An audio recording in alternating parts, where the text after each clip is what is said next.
everybody. Welcome to the Fire It Up with CJ show. Today, I have the very cool Mark. during, our, during our last interview, I said, I think you're the coolest guy that I've ever met. And then he proceeded to fall out of his chair, which I didn't include in the video, but provided great humor. And I'm complaining about it now because that was the best part of the show. Like literally feet in the screen, feet flying, chair broken, cool guy toppling. Yeah, that whole cool thing just boom, gone in 1 second. Gone. Enough of that. Okay, so we have a book. It's called, I don't know how people were interviewing you talk about the title, but the title is called "Don't Be a Dick," and what we mean is don't be a guy named Richard. Don't be. What do people usually say? Don't be a dick. Do they say it out loud? This is the first interview. This is actually the first lengthy interview for this particular book. I've had a couple of sort of mini ones. I actually had this funny. I was invited to some studio in the middle of Manhattan, like some weird building. I swear to God, it was out of David Lynch, and had to get in the elevator and had to go up and all the, really the third season Twin Peaks. I go to this studio, and in the background there's a scene of Manhattan, even though if you open the window, it's literally right out the window. And they show me the book, right? Here's the book. This is the actual cover. The book isn't coming out until I think next week. And they have it, don't be a, and then all these asterisks and whatever. And through the whole show, they were like, it was on an Australia Today show, today, blah, blah, blah. And they kept saying, it's Mark Borg, don't be a boo. The whole episode was beep, beep. And they were, fortunately, they were very funny. And oh my gosh. Okay, so don't be a dick. All right. So what is and in your subsequent writing, you talk about it being a jerk. Is a dick and a jerk the same? I mean, let's get down to semantics here. I don't understand. Is it the same? Okay. Well, since I really kind of riffed a lot in this book on kind of a 12-step, I really am kind of riffing on the 10th step of the 12-step program, which is continued to take personal inventory, and when we were wrong, admitted it. The whole idea of being a jerk or being a dick or being a narcissist or sociopath, it's all kind of about looking at the way I'm interacting with other people, and just mostly I'm asking people to self-diagnose. So I have several sections in this book where I make up a word, and the word that I make up, I call it impletive, and it's kind of like an expletive, only it's an implied bad word. And so let's say dick is a bad word, right? So it's a bad word. I mean, my mom wouldn't want me on the air using this word dick. Right. I don't know how we're even going to talk about it, but suddenly because I've written this book, my 8-year-old and my 12-year-old, now it's okay for them to use this bad word, right? Oh, wow. Yeah. Oh, right. And all these wonderful things that happen when you write a book called Don't Be a Dick. But I made up a word impletive, and I'm asking the reader to take kind of a gentle look at their behavior, especially if they think they're the jerk or the dick or the narcissist. And I'm saying, look, as you look at your own behavior, as you start to try to figure out why you're acting this way, maybe you get to be gentler. And maybe you get to go from using the word dick to then using the word jerk, to using the word, I don't know, nice person or something, asking the person to be gentler. So I really am asking the reader to make up whatever word works for them. And if they've got a really bad word at the beginning, I'm hoping that they have a nicer word by the end. Okay, so whatever that word is, we'll say jerk for right now. Okay. So if we say someone's a jerk, it's someone where they did something wrong, they were interacting with someone that they thought was inappropriate. So can you give me the diagnostic to see if I'm a jerk or not? What's the diagnostic what's the criteria I should be evaluating my actions against? Well, I actually have a whole section called the Dick Quiz. There's a whole section, there's maybe 15, 20 questions, but it kind of all boils down to and you know me from the last interview that I'm really kind of all about vulnerability, and I'm all about intimacy, and I'm all about showing these parts of ourselves to other people. that we really have to create some sense of safety to be able to do so. So the real definition that I'm using for jerk in this case is someone who's acting out a kind of insecurity that doesn't allow them to feel safe and comfortable in their own skin. So I'm not really a jerk. You just triggered some kind of basic insecurity in me, and it's making me maybe puff myself up, maybe act grandiose, maybe act entitled, maybe patrol other people's, sort of quote, bad behavior. So I have all of these ways that I'm asking people to look at their behavior in a gentle, kind way and say, look, obviously something happened, especially if somebody else gave you this book. If somebody gave you this book, like maybe that's the ultimate dick quiz. I got this Right. book for Christmas. I have a problem, I think. I mean, literally, CJ, I cannot tell you how many people have looked at me when I've told them this, that I've written this book, and I tell them the title. First of all, they usually giggle, right? Yeah. But then they say, oh, I am so happy that you wrote this book, because I have like 50 people in my life who I'm going to give this book to. My whole family, everyone in the office, my in-laws, my cousins, And so, That's funny. again, you want to know what the real diagnosis here. I'll give you what the real diagnosis is. The real diagnosis is I bought this book thinking I was buying it for you. What does that mean? It means I'm a dick. Right. The fact that you're giving the book. Well, Yeah. as you were describing the definition of someone who is a jerk, what's interesting is when you were describing the definition, I realized that like maybe it's just the word "don't be a dick," right? But it's kind of a guy. How many times do you hear women saying that woman is such a jerk? They say that woman is such a bitch, right? Mhm. Yeah. So what is the difference? Is there a gender difference between a jerk and a bitch and a dick? Like I do address that. I address that because you watch something like Orange is the New Black, and those women in that show, they call each other dicks. And occasionally you'll see it in cinema. Some woman calls another woman a dick. And I am fortunate enough to have a 12-year-old who is pretty honest with me when she's feeling, open. And she tells me that she and her friends sometimes use the word dick. I think it's a word that's being reappropriated. I think it's a word that is being used, girl to girl, female to female, and maybe it's a little provocative. But the woman who actually, the book, it's a great book. It's called How Not to Be a Dick, was written by a woman. It was written by a woman named Megan Doherty, and she really makes a pretty good case for us here that, dick is something that a woman can really inhabit in terms of the way we're talking about it. Well, and so I don't want to deep dive, but I'm just kind of curious because when we talk about it, it's a guy's anatomy, right? It's like someone's anatomy, and it's about someone kind of exerting a certain amount of power or control or privilege or arrogance. So is that, I mean, that's basically, or dominion over someone. So it's kind of that body part has that whole. Yeah, but please don't ask me. Please don't ask me to put on that like psychoanalyst hat, because psychoanalysts really see the phallus, which is also maybe kind of, I mean, it's not a very provocative way of saying dick, but, or penis or whatever. It really is used as a symbol of power, and it really is not associated with a gender. And it really, in fact, some of the really hardcore British psychoanalysts like Melanie Klein, they really talk about, they take this concept of Freud's and they run with it, this idea that he called a phallic mother.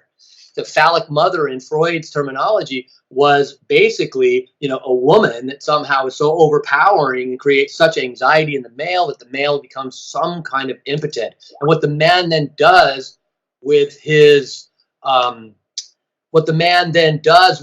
sexual power is he sort of shrinks into himself. He's overpowered by the phallic mother, and he's kind of impotent. So what does he do with that? He shunts that sexual energy into, say, a shoe.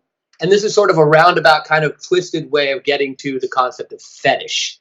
Fetish is considered something related to what the Freudians call the phallic mother. So we're going like way, way, way into Freudian territory. But actually this book, one of the critiques I keep getting from it is that there's like a lot of psychoanalysis light in this book. that I reference Freud and Lacan and Zizek and all these like people that are really kind of out there in the cultural studies realm.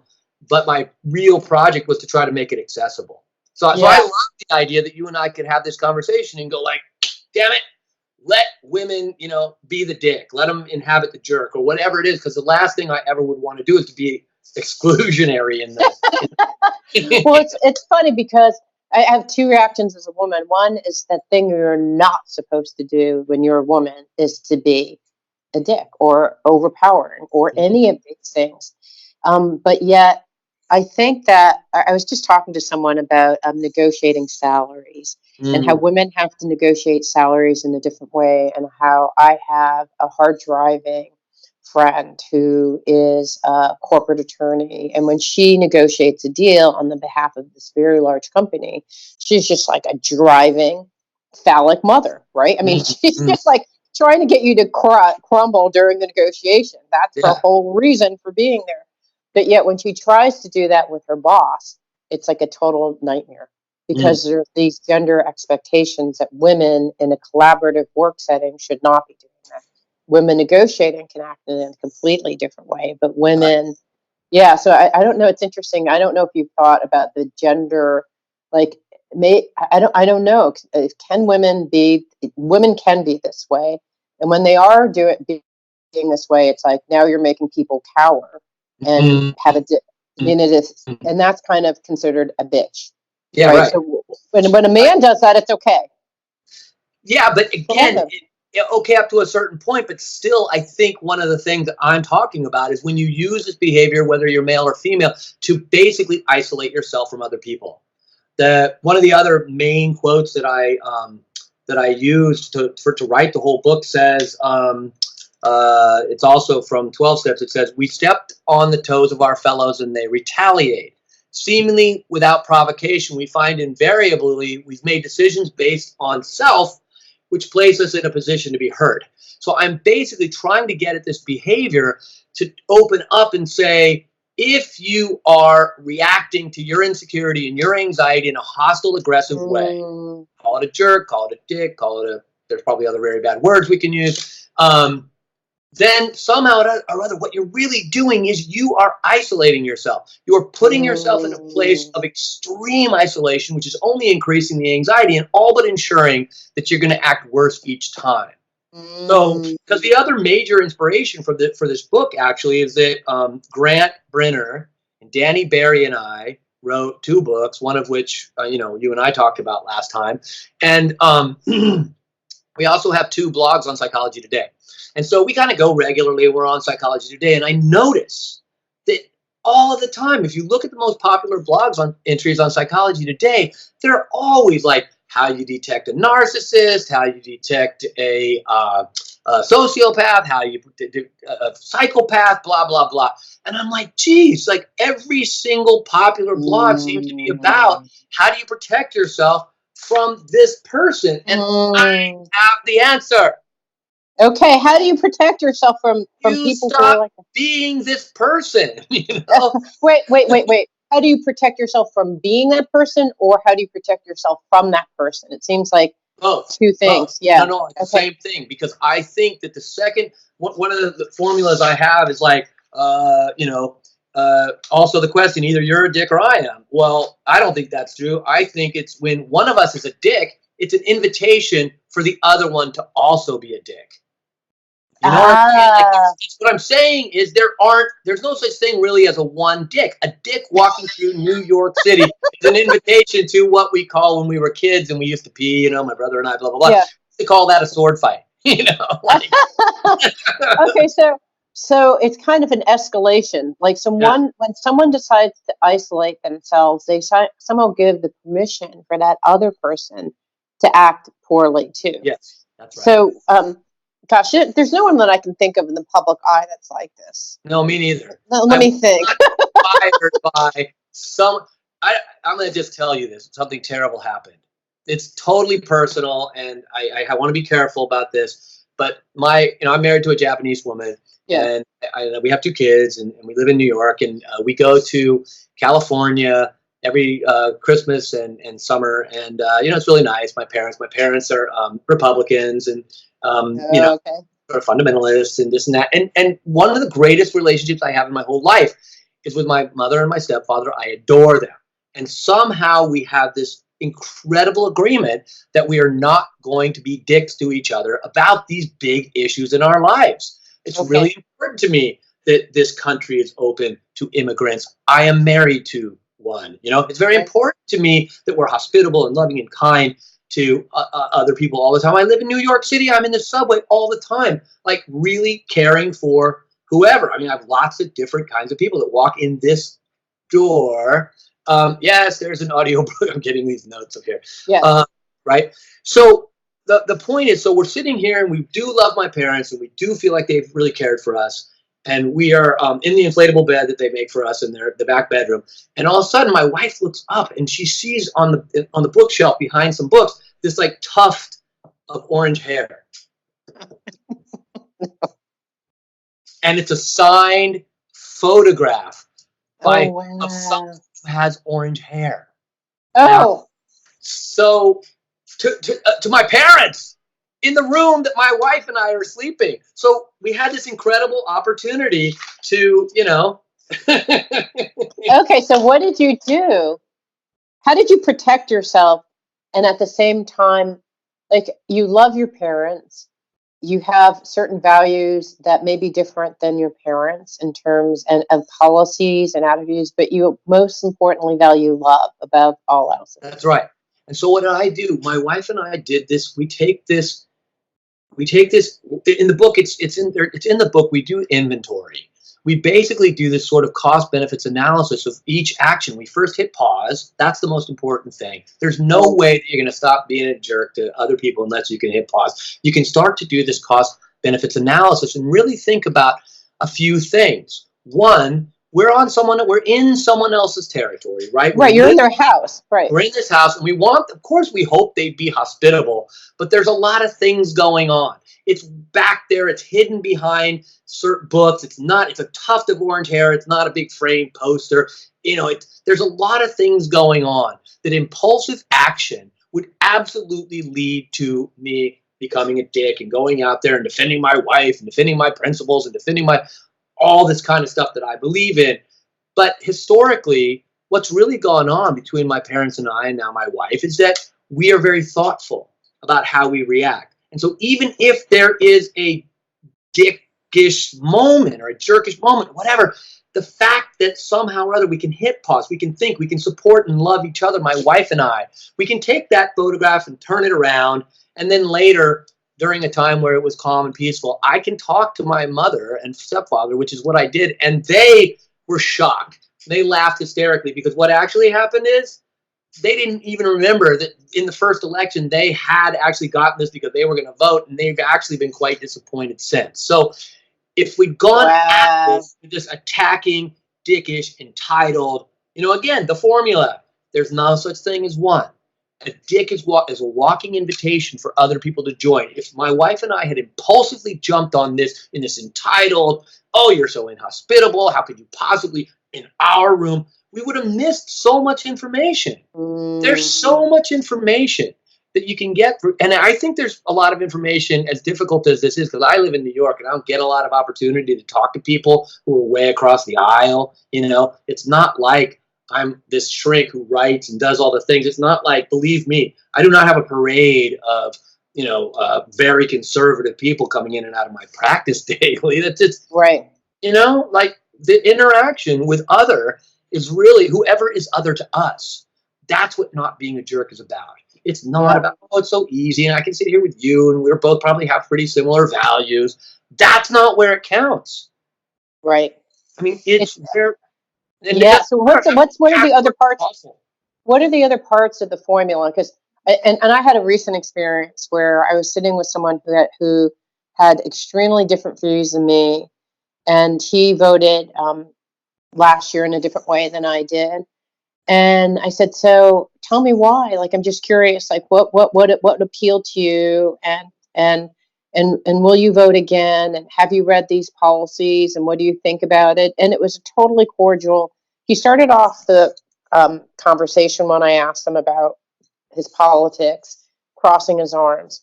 And over the time, he just relaxed. And there was a woman sitting to the right of me. It was like a three-seater on a plane. And she was just in disbelief. She's like, I've never seen a cordial conversation about someone who clearly disagreed with someone, but Yeah. did not make them wrong about it. Because I truly was curious, like what was happening. And actually, frankly, I think I understand. And there is no judgment. Like some people just have different values and different priorities, and it can't make you wrong that Mhm. like someone cares about their Medicare. Right. Why is that wrong? Why Right. is it why does it matter if someone wants to be financially secure? I want to be financially secure, but if that's someone's highest priority over something else, Yeah. why does that have to make them wrong? And you And can't get there if you can't get there in any other way. But for what you're yeah, talking, hitting pause, putting my, opening my ear, shutting my mouth, opening my ears. yeah. That. And Okay, so honestly, I can tell you, CJ, it certainly helped that when I did tell my mother this, she laughed hysterically. She had no idea it was there. Like, I mean, like, I mean, I don't know. I mean, it's like, finding some sex toy yeah. or something, Yep. Might not have been quite as embarrassing. I did find one of those in my son's bedroom, and I was like, "What is this big purple phallic item?"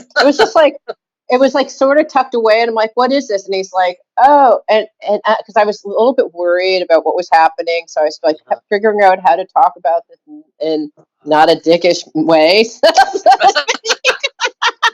Two things you don't do, Mom. One, Exactly. don't turn it on. Two, don't smell it. And so I was just looking, going like, "Oh, what do I say?" And I said, "So how are things going? What's happening?" And I'm like, "Well, what kind of things are you exploring?" Like I just didn't really know how to go into this. And he's like, "Where are you going with this, Mom?" And I said, "Well, I did find this gigantic purple phallic item." And he just started laughing so hard because he saw that I was like trying to ask about his sexuality and and I was trying to like do it in the most Oh, diplomatic way possible. wow. And he just and then like my son was like, "What?" Like I walked in and I saw that and I was horrified. And then Oh, my son saw me. He's like, "What is it?" And I'm like, "Nothing, nothing." And then I took the item and threw it in the closet. It was just my own problem, right? So I did well, this, but then he's like, it's actually this funny thing. We actually have it in the frat that whenever someone does is a jerk, they give them that item. uh, And so they couldn't put it in storage, and that's why it was sitting on his floor and somewhere. But okay, but what is the formula? You said no such thing as one. There's no well, such thing as actually, one. What are the other there's ones? all kinds of things that I go into in the book. Yeah. I mean, I every single chapter has kind of an analysis. Every single starts out with a possible self-diagnosis, and then it goes sort of gently through questions about what kind of, if you really get underneath your behavior, um, you start to really get at agreements that you already have with yourself. There are these agreements that we have that if I walk down see, I live in New York, right? Right. So even just getting to work, even, between my last session, this meeting with you, I was able to go down the street. I was able to get a bottle of water. I was able to fill it up with, whatever. Even just there are so many opportunities. There's a line for the elevator, and sometimes people are trying to squeeze in. There's a Someone cuts in front of subway. you. Yeah. Yeah. So many incredible opportunities in New York. People will ride their bicycles on the sidewalk in New York. People will, push onto the subway before people get off. We all have all these incredible, entitlements that I call agreements. That is basically, Mm, if I'm walking down the street and you're riding on your bicycle on the sidewalk, my agreement is that I can maybe step out of the way. But if I'm walking down the street with my small, vulnerable child and it's my job to protect her, then maybe my agreement is that I can do something about that. I can say something about that. I can really do something. I can physically intervene. Not saying that those are my agreements, but saying that I think we have these agreements. We have these if-then mm, statements that entitle us to go into this realm. And the next mm. we're in this realm. You can imagine that in a book, I think it's about 238 pages, I have Right. all kinds of examples of people who've talked to me and my own. I mean, honestly, this book is a book about me. This book is about me running into, basically, I'll give you the nutshell. So a couple of years ago, after we had, after we had written the second book, we were trying to promote it. We were trying to figure out what to do with it. We were trying to figure out whether we could go to write a third book, etc. But we were having a lot of disagreements. We had a lot of disagreements about, especially promotion. A lot of agreements about how much money we wanted to put into it. We had disagreements about who should be running the show and all these kind of things that happen in a project that you love. We started this project in 2010. So at the time of this, we've been together like a band, right? Like a marriage. We've been together like 9 years. In fact, Thanksgiving 2010 is when we started this project. So we've been together a while. I always compare it to marriage.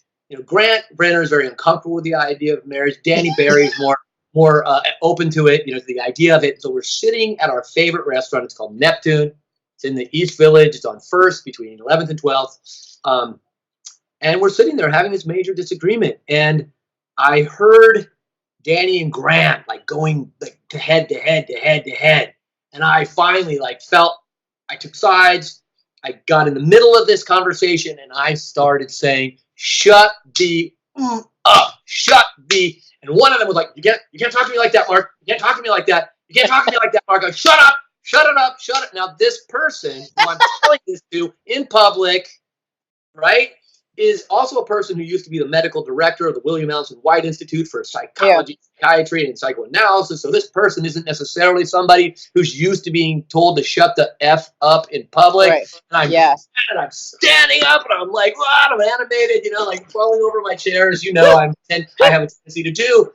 And I looked behind me at this restaurant. And I can't make this stuff up. Neighbors. Family friends of ours.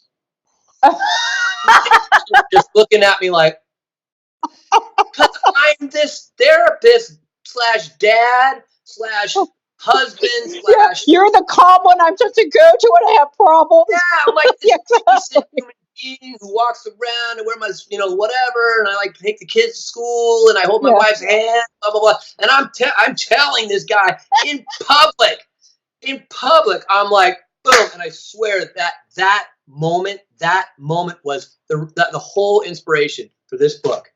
That I'm like, I don't have a pause button. I don't have a good pause button. I sat down that summer and I spent the whole summer pounding this out on my BlackBerry. I do all my writing on my BlackBerry. All of it. I'm sorry. But I love it. No, I love it because I can do it when I'm at the playground or when I'm at the airplane. And I'm telling you, this book was my pause. And it's kind of my amends, too, to this project that, we had to, really figure out, I love this project. I love these guys. I love what we've built together. I love what we've done together. And like a good marriage, we totally ruptured. And like a really good marriage, we dedicated ourselves to repair. And, that's what inspired this book. I'm going for it. I'm like, I am saying this to myself as a mantra. I am applying what, Gandhi and Martin Luther King Jr. called satyagraha. It's like a nonviolent protest against people mistreating each other, a nonviolent protest, satyagraha. Philip Glass also did a beautiful opera called Satyagraha. This book, I am committed. I'm still a terrible culprit, Right. No, you're not. Come on. I mean, I'm capable. Capable. Right. But I'm really committed. I'm really dedicated. And I want to, this book is about trying to walk people through my process of, I've got tons of exercises and I've got all these different assessment tools and, ask people to look at these agreements and I ask people to come up with words for themselves and I ask people to do inventory of their behavior. And I ask them if possible, share it with other people that you love and that you care about, because underneath this jerkish behavior, I think there is still an SOS, there's still help me. I need help. I can't do this on my own. I can't be in this kind, generous, loving head. That's why the subtitle is Change Yourself, Change Your World. Because I think if we're kind and generous and loving to each other, we're inviting love. And if we're Mm, not, we're just going to have a hard time not only loving other people, but we're going to really have a hard time letting other people love us. mm. All right, so I have so many different questions. So one is that you started off earlier on talking about that really there's like a fundamental thing that's driving the jerk, which is they're trying to isolate themselves from something. And so it's like a protective armor that they use. And so being a jerk is like pushing someone away, or Yeah. like, no, you hit some tender spot, go Yeah. away. I mean, Right. what is it that they're trying to isolate from? Well, Um, again, I don't think it's not so much that the intention is not. I don't believe the intention is isolation. I believe the intention is decreasing anxiety. The intention is to decrease the anxiety of being exposed to what you might imagine is criticism and rejection and abandonment and all of these kinds of things. Because, the bottom line, when I really come down to it and I say, well, what's the remedy for being a jerk, right? What's the remedy for being a dick? Is, of all the things that we've said, it's really quiet. It's self-acceptance. If I accept myself, then I can go into these interactions less guarded. I don't have to puff myself up and unintentionally upset somebody. The formula, the ultimate formula I have for this, for being this kind of a jerk, is the person who mistakes counterattacks for unprovoked attacks. Okay? So now I'm walking around. I don't accept myself. I'm certain that nobody else is going to accept me either, but not really conscious of that. So the way that I protect myself from having to deal with whether you like me or not is that I kind of, I weight the interaction. Instead of waiting for you to reject me, I take the ball. I preemptively kind of take control of that situation. Now I don't have to worry. It's no longer a gamble of whether you like me or not. I'm not going to be vulnerable. I'm not going to show you that. I'm going to overprotect myself, and you're never going to see the real me. So interestingly, from a psychological perspective, it's not really the real me you're rejecting when I'm a jerk. It's this kind of persona, this kind of performance. I'm still keeping that real me safely buried away. And I don't know what exactly I'm waiting for, because if you keep acting this way, you're going to keep getting the same results. You're going to keep ensuring that you're pushing people away. I'm sure that there are some people at the very top of our political, right. dog pile who are extremely lonely, miserably unhappy people, and they're acting like that. Right. Well, it's what I'm hearing from like a place of satyagraha, or it's like it comes from a place of being vulnerable, not feeling safe. I think of like little chihuahuas, who like bark at big dogs. Yeah. Like why do they do that? Except they're feeling vulnerable because they don't feel really safe, and so they overshoot and are overly aggressive to Exactly. dogs that are going to kick their butts, right? Yeah. They're not going to Yeah. with That's exactly German right. Shepherd, you Yeah. Chihuahua, you're not going to win this That's right. thing. But it's kind of innate primal way of protection is to get big. Like all That's right. animals have that, Yes. whether it's a peacock or whatever. That it's so. The question is, what about that makes that person vulnerable or protective? And when that happens, so as you say, no such thing as one, right? So when the Chihuahua barks, sometimes the dogs ignore them, Yeah. and then other times the dogs bark back, Or and bite. or bite them. So how do you? So when you're in the presence of the jerk, and this is mostly for my husband because I am. I think, what did you call it? The phallic mother. Yeah. That kind of rang true for me. So, and it has to. Okay, so if I were to actually self-diagnose myself, which I've had other people diagnose me, I've diagnosed myself. I've done tons and tons of work on myself.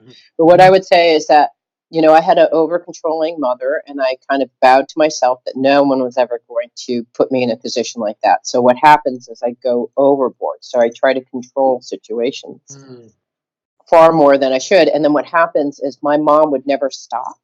So the only way I got her to stop was to scream louder than she screamed, because she would scream so loud that I'd have to scream louder. And until, like, who would out berserk each other was who ended up winning the game. So this is kind of the childhood pattern that emerged.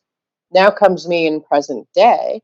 And so when when I feel that vulnerability, it kind of comes out in these weird ways, even when there's someone who, like my husband and children, who love me and who would never be doing any of those things, it's still like a pattern that comes up. So how does someone like my husband, who's like, what do I do when you're really mad? I don't know what to do. Because as you said, he may know all the backstory, but at the same time, how do you protect yourself from a jerk? Because clearly you could, at the time when someone's like being a jerk, you're like, oh, really? What's happening is they're vulnerable and I should come from a place of compassion because something must really hurt for them to act that way. But it's at the time, it kind of triggers your protective mechanism because the person's so much in your face or just push something. So how do you deal with that? What does he do? Like, what's his current strategy? For him, he shuts down. He's like shuts down and then like internalizes and then is mad at me for like 3 or 4 days. So there is a I guess what the Gottmans would call, there's a stone wall. So Yeah. you're coming at it with one of the, they have the four horsemen of the divorce apocalypse, right? Yeah. So they have the, contempt, defensiveness, contempt, defensiveness, stonewalling, and why is my brain suddenly turning off? Contempt, defensiveness. Gosh, my brain is. Criticism. How can we Okay, good. criticism? Because criticism is, I think, the one that leads to procession. Really, I mean, criticism is whatever. So you could come at it from whatever, any of those perspectives, or at least maybe they're perceived that way. Your husband effectively meets you with a stonewall. See, I actually believe that couples can take and use. I actually, it's a whole other book, but I've developed this thing with my wife. My wife and I are working on a book right now called Alternatives to Divorce and Medication. And That's a great title. Thank you. And the first step is pause. Like every single time, there's nothing that can happen without pause. And the second step is what I'm talking about in this book is when it's safe enough, you account for your own contribution. And that includes his contribution, because a stonewall is a stonewall, and it is not a good contribution, regardless of how much you are making the stone or seem to be taking the weight of, whatever, or the burden of this issue. See, I don't think any couple, like no two jerks, get better unless it's safe enough for both people to finally be on their side of the street and going, okay, here is my contribution. And not just when I ask couples to think about their contribution, I don't ask them just to think about their contribution to how screwed up it is. I'm asking them also to think about their contribution to how wonderful it is, to think about their contribution to the solution, because there's another brilliant 12-step statement that says, not all inventory taking is done in red ink. That means one of the huge mistakes that we all make when we're looking at our jerky behavior is we forget about the good contributions we're making. We forget about our assets. We forget about how our assets and all the good things that we bring to the relationship, our love for each other, our history, the way in which we work through problems, the way we understand where this is coming from, the resolution we've come to with our parents, even if that means having boundaries so they don't hurt my marriage and my family, whatever that is, all of that has to come into this inventory. Otherwise, it just becomes a blame game. Oh, my husband does this and I do that. See, if we take inventory of not only our deficits and our character defects and all that kind of stuff, we also take inventory of all the wonderful qualities we bring, we're much more likely to get to the third. Because the first step is pause. The second is to account. That's the inventory part. The third is to collaborate, to start looking at how it is that together we're creating this and what are we reenacting. Not just you and your controlling mother, but why did your husband marry you? Why did your husband marry into this? Because most of us believe we don't marry our mother or our father. We marry into our unresolved family conflict. That's what I believe. All right? So here we are with these incredible opportunities to come up with over and over and over and over again. The next step we call empowerment, which is instead of like going after each other and using all these deficits and character defects against ourselves, we use the process of rupture. Hey, we broke. Hey, I screamed at you. Hey, I tried to control you and I shut down. That's rupture. Then we say, please please repair. Because a guy named Edward Tronick and this Boston Change Study Process group years and years ago, like in the late 80s, figured out that actual healthy development, that actual healthy relationships between people, between infants and their newborn infants and parents actually doesn't happen because parents get it right. Not like, oh, my baby's crying, it needs to be fed. Okay. Oh, my baby's crying, needs to be, changed or a blanket or whatever. No. Healthy development happens because the parent totally bombs it, gets it wrong, and then the infant and the parent together write it. And they write it 1,000 million times a day. They write it all the time. Couples can do the same thing. Every time we bomb it, we get to repair. This book provides opportunity after opportunity for repair. So your husband, and then the last step of our project is like, and then we affirm each other. We affirm and reaffirm each other over and over and over again. Hey, we just ruptured and repaired. Yay us. Yay us. Yeah. Yeah. I got to tell you, so my husband and I are going through a very, this same process. And it kind of came in this backwards way, but it still came in that we're empty nesters now. And I think this is the perfect opportunity and a missed opportunity in most cases where people don't look like this is the third act. And you have to ask yourself, am I going to stay married to you? Like we had kids, the kids made sense. They're amazing. But what you don't really ask is like, wait a second, are we're recommitting for like another whatever number of years, 40 years together, right? So there's like another commitment ceremony that from what I can tell of my friends, no one ever talks about. You just kind of roll into the next phase. Yeah. You don't think about that, like now we have to really think about it. And it didn't happen until my son was leaving. And I said, you know what I'm realizing is we have a decision-making process and culture in our family. It's a team culture that's based on the members of the team. So there's like 3 introverts, 1 extrovert. I'm the extrovert, by the way, if you didn't know it. No. And I was like, what? And like, guess who wins? The introverts win because there's 3 against 1. So now the 2 introverts have left the house and now we're a partnership. We move from a organization culture to a partnership. And then the question is, wait, why do you get to decide this all the time? And what happens is like we realized that we had to reevaluate we have a new culture because it went from 4 to 2. Yeah. And then we have to look at all the principles and behaviors that we've developed to have a healthy, thriving family and ask ourselves, how do we have a healthy, thriving partnership? And I'm talking about this in the most gentle way, as if this was like happened in the most mature way, that we sat there with our business suits and wrote everything. You know that I'm married, right? You know I'm married. Like, I actually live in real life. I do this like couple thing all the time with all these great couples that come and see me. But believe me, I could not write a book. I could not see a couple if I didn't have to deal with not that exact scenario, because I chose to have children much later. But I mean, please, Rupture and Repair. CJ, what an opportunity. There was a guy who wrote a book called Stumbling Upon Happiness. Have you heard this? Harvard professor. I don't remember the guy's name. I don't remember his name either. Because he said one of the most brilliant reframing things I've ever heard. And I've held on to it. And my wife and I, with a 12-year-old who shaved half of her head and half of her eyebrow, with a Japanese mother, who is thinking about, like, what do we do with the school photographs now? This freaking guy, this wonderful guy, I wish I could remember his name right now. But he said, probably up there somewhere, but he said, there's only one symptom of the empty nest syndrome. Yeah. A permanent smile. And I know none of us think that. Like, it's, again, what is anxiety? Anxiety is the anticipation of some noxious thing coming over the horizon. Are you kidding?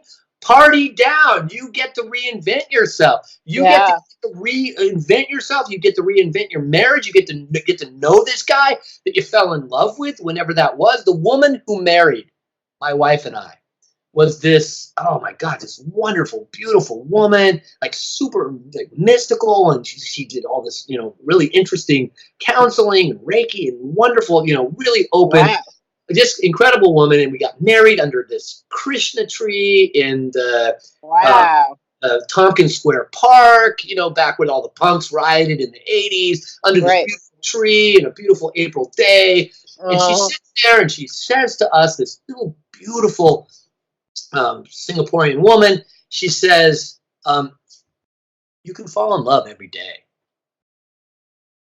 I'm like, really? You can fall in love every day? Like, really? I mean, talk about not being a jerk, I mean, like, oh yeah, well, I can defend myself and I can get myself on my side of the street and I can, make these agreements. And if you mistreat me or if you don't, wrangle your way out of my control, then I'm going to do this. But really? Yeah, we can do that too, I guess. But we can fall in love every day. Why not? Why not? Like, I met my wife like almost 14 years ago, January 11th, 2006. And I'm telling you, if I remember this, I can fall in love every day. I can fall in love with a person every single day. And we are going through our own kind of crisis. It's not the one you're describing. It's more like what to do with a 12-year-old. But when we are on target, and when we've ruptured and made use of the repair, and when we're not jerks to each other, like when we don't corner off, I mean, we really can make use of all this, the assets that we bring to the table. And, I think but it's harder than heck. Seriously, like, I mean, I'm making it seem like it was all like easy. We talked. It was like we're sitting having a nice lunch. No, it was just like a haranguing. Like, here's how the conversation went the other day. I've taken 2 or 3 days listening of all the things I've done wrong and how I can change. I need a respite. Yeah. Analyzing every situation, and it's hard. This is like seriously hard work to do. It's really hard work. So how do you keep at it and have this like spirit of reinvention and reimagine and excitement when you're kind of like, this is hard? You're like facing things that have been in the marriage for a long time and feeling bad about it. Like, like, oh gosh, I feel bad that this is what the end result. Yeah, but I'm telling you, I really believe that if you continue your analysis, continue your observation, continue the hard work, but please, all inventory taking is not done in red ink.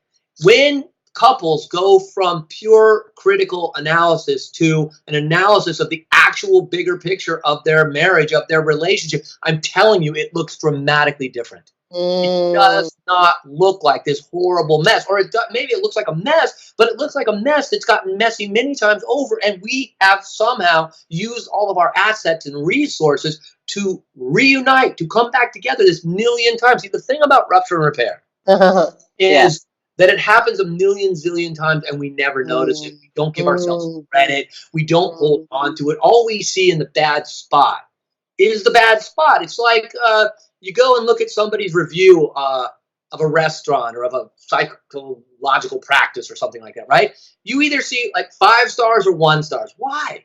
Because those are the only things we seem to pay attention to. But there are so many stars in between in a marriage.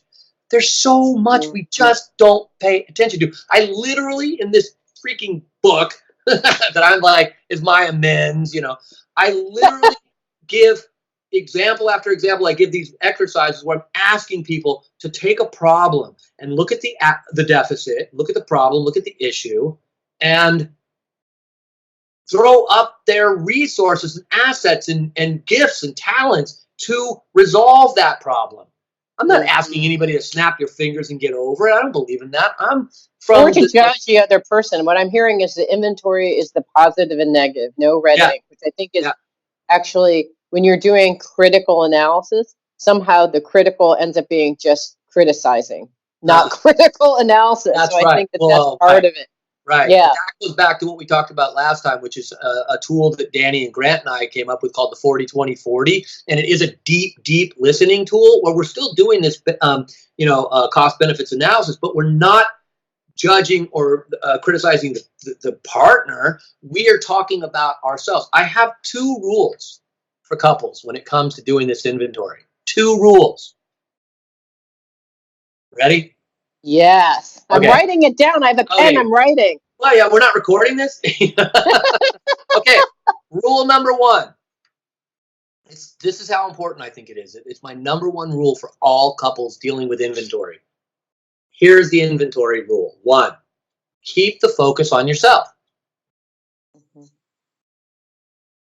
Rule number 2. You ready for rule number 2? Yes. It's the kicker. But it makes me sad because it's really hard. And I am working really hard on it myself. Rule number 2. Refer to rule number 1. I'm not kidding. CJ.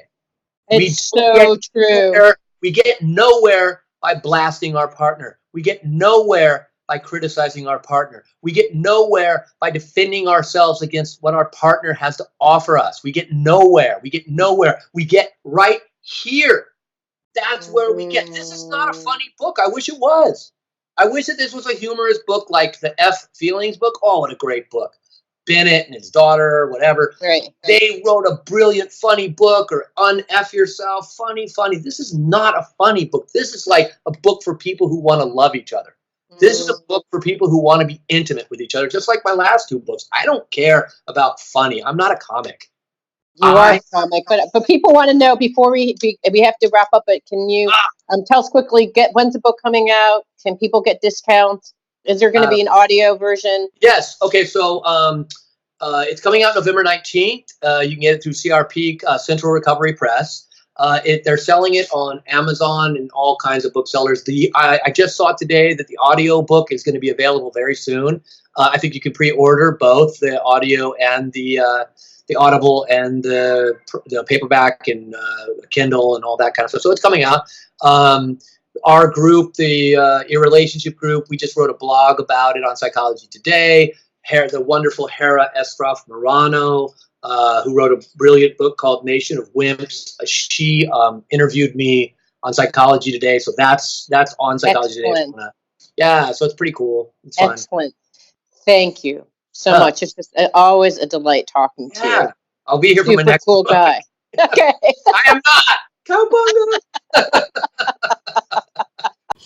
It means so much to me that you're listening to the show and love your support in any way by giving me comments below or to subscribe to the show or share the show with friends. Thank you again for your support. Love and blessings.